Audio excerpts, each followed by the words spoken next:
Bismillahirrahmanirrahim. Assalamualaikum warahmatullahi wabarakatuh. Selamat sore Bapak Ibu, guru hebat dimanapun berada. Pada video kali ini saya akan mencoba memberikan informasi tentang cara menyusun tujuan pembelajaran pada kurikulum Merdeka. Mudah-mudahan video singkat saya pada kali ini bisa bermanfaat untuk kita semua.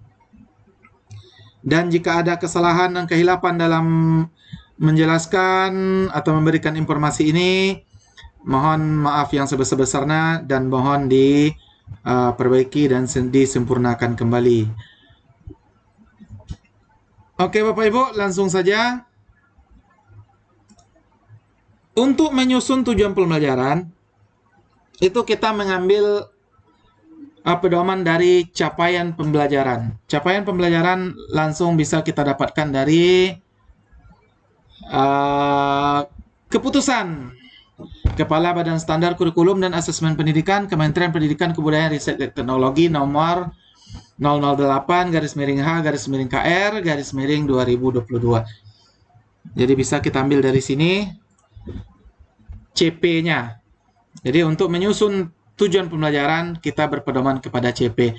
Namun sebelum kita menyusun tujuan pembelajaran, terlebih dahulu kita harus memahami panduan pembelajaran dan asesmen yang asesmen kurikulum Merdeka. Yang ini Bapak Ibu.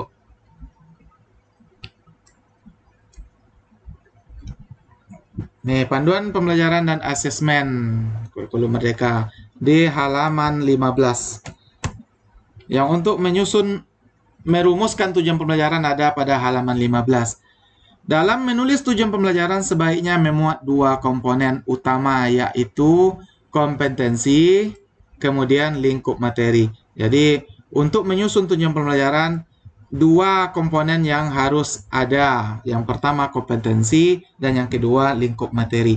Inilah yang nanti yang akan kita bahas dalam video ini, untuk menentukan kompetensi dan lingkup materi dari capaian pembelajaran.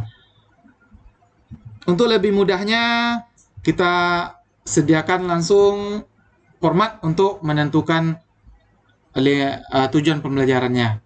Kita buka saja Word, kita buat di sini perumusan. Ini saja judulnya Bapak Ibu. Untuk lebih mudah memilahnya, kita buat dalam bentuk tabel dulu. Kita buat 4 tabel saja. Yang pertama, capaian pembelajaran. Ini nanti kita copy paste langsung dari permen yang dikeluarkan oleh kementerian. Kemudian di sini kompetensi. Salah satu komponen utama dari TP tadi. Kemudian lingkup materi. Ini dua komponen utama yang sebaiknya ada dalam tujuan pembelajaran. Untuk kata-kata tujuan pembelajaran itu dibebaskan kepada guru untuk menyusunnya sendiri.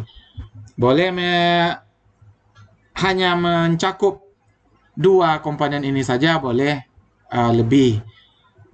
Kalau ingin menyusun tujuan pembelajaran seperti tujuan pembelajaran K13 dulu, boleh juga. Yang penting dua komponen utama ini ada di dalamnya.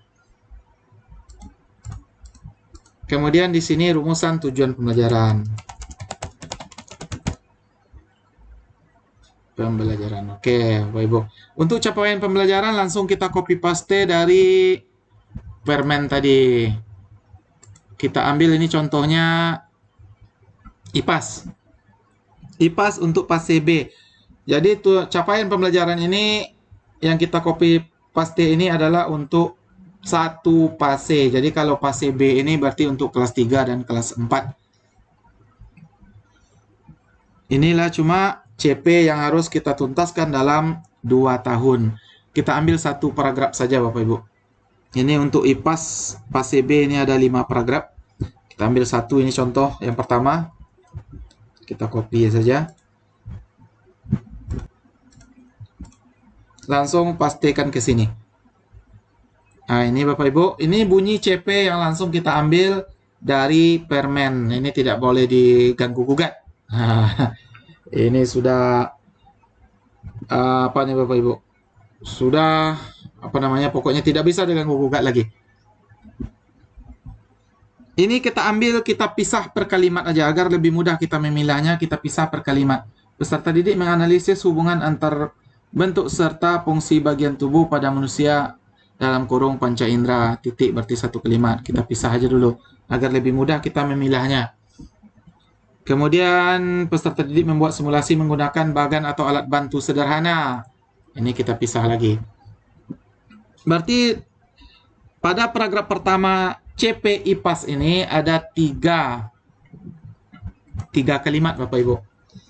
Dalam masing-masing kalimat ini mempunyai atau mengandung kompetensi dan lingkup materi. Ini akan kita ambil dulu, kita cari dulu kompetensinya. Kompetensi itu adalah kata kerja.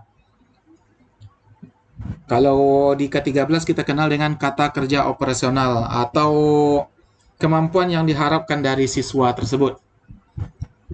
Pada kalimat pertama ini adalah menganalisis. Nih, menganalisis. Jadi kita inikan saja, bedakan saja backgroundnya biar lebih jelas. Untuk kalimat kedua ada membuat simulasi menggunakan bagan, berarti membuat simulasi. Nih Bapak Ibu. Untuk kalimat ketiga, mengidentifikasi masalah. Ini sudah kita temukan kompetensinya. Boleh kita tulis saja di sini. Atau copy paste boleh juga. Menganalisis. Aduh. Oke, membuat simulasi. Di sini mengidentifikasi. Oke. Ada tiga kompetensi yang ada pada paragraf pertama CP IPAS ini tadi. Kemudian kita lihat lagi lingkup materinya.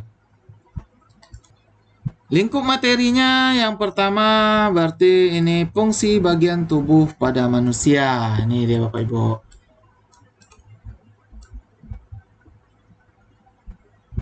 Fungsi bagian tubuh pada manusia. Ini kita buat warna biru. Nih.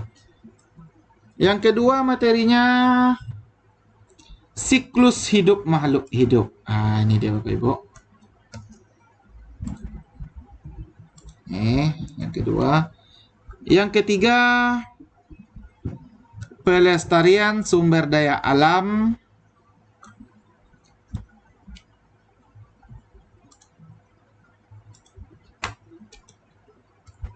Kemudian ada lagi upaya pelestarian makhluk hidup. Ini materinya Bapak Ibu. Berarti ada 4 materi. Setelah kita temukan materi, setelah kita temukan kompetensi, baru kita bisa menyusun tujuan pembelajaran.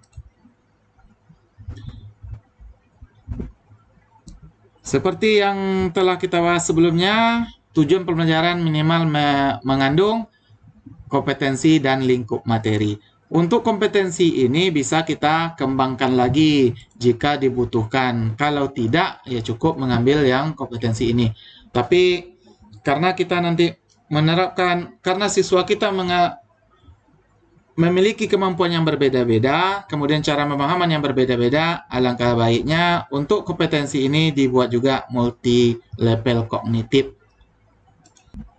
Dengan arti kata dibuatlah level-levelnya mulai dari C1, C2, atau jangan langsung ke C4 atau hot saja.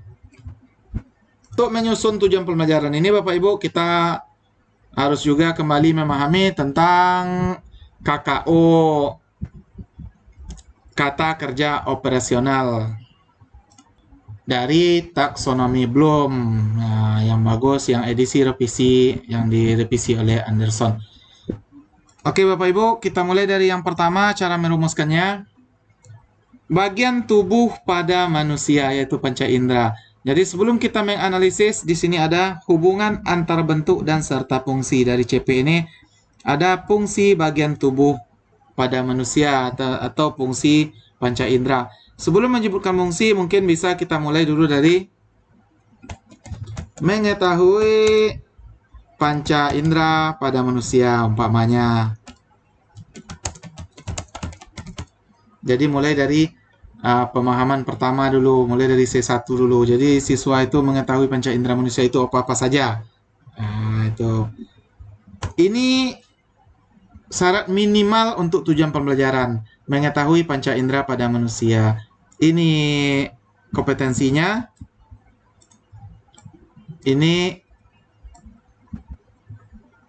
materi lingkup materinya.